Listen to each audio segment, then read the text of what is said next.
دوستو میں ہوں وصال. اس وقت ہم حاضر ہیں مڈل ایسٹ یعنی مشرق وسطی کی 10 بڑی اور اہم خبروں کے ساتھ. متحدہ عرب امارات نے ایران کے ساتھ تجارت معطل کر دی. متحدہ عرب امارات یعنی UAE نے ایران پر خلیج میں جہاز رانی کے خلاف میزائل حملوں کا الزام عائد کرتے ہوئے تمام تجارتی اور مالی لین دین معطل کرنے کا اعلان کیا ہے. ایران نے ان الزامات کو بے بنیاد قرار دے کر مسترد کر دیا. اس پیش رفت سے خلیجی خطے میں کشیدگی مزید بڑھ گئی ہے. آبنائے ہرمز میں جہاز رانی کا راستہ تبدیل.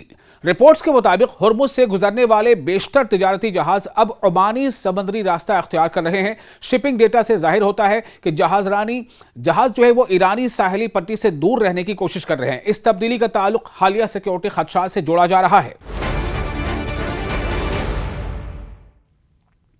غزہ میں اسرائیلی حملے میں ہلاکتیں. غزہ شہر کے ساحلی علاقے میں اسرائیلی فضائی حملے میں یعنی ایئر اسٹرائک میں کم از کم 6 فلسطینی ہلاک ہو گئے ہیں. طبی ذرائع نے ہلاکتوں کی تصدیق کی ہے جبکہ اسرائیل نے کارروائی کو سیکیورٹی آپریشن قرار دیا ہے. واقعہ ایسے وقت پیش آیا ہے جب جنگ بندی کی نئی کوششیں جاری ہیں. کشنر کی سفارتکاری کے باوجود غزہ میں پیش رفت نہ ہو سکی.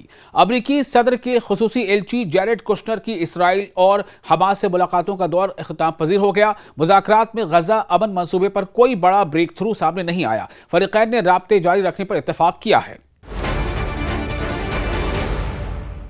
اسرائیل کا شام کے فضائی اڈے پر حملے کا اعتراف. اسرائیل نے کہا ہے کہ اس نے شام کے یعنی سیریا کے ایک فضائی اڈے کو نشانہ بنایا تاکہ وہاں ترک فوجی تعیناتی روکی جا سکے. تیل ابیب کے مطابق شام یعنی سیریا ایک طے شدہ سیکیورٹی توازن کی خلاف ورزی کے قریب تھا. اس واقعے نے شام، ترکیے اور اسرائیل کے درمیان تناؤ بڑھا دیا ہے. امریکہ شام، ترکیے اور اسرائیل کے درمیان رابطہ نظام پر کام کر رہا ہے.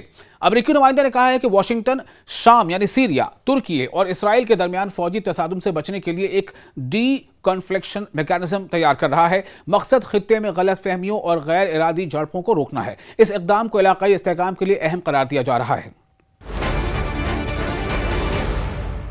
شام نے جوہری پروگرام اقوام متحدہ کے لیے کھول دیا. شام نے یعنی سیریا نے اپنے اسد دورے کے جوہری پروگرام سے متعلق تنصیبات کو اقوام متحدہ کی تحقیقات کے لیے کھولنے کا اعلان کر دیا ہے. مبصرین اس اقدام کو شفافیت بڑھانے کی کوشش قرار دے رہے ہیں. عالمی اداروں نے اس پیش رفت کا خیر مقدم کیا ہے. لبنان شام کے سابق جنرل کو حوالے کر رہا ہے.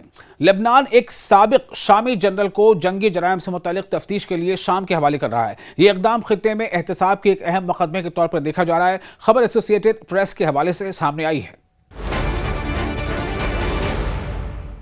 لیبیا کے ساحل کے قریب تارکین وطن کی لاشیں برآمد.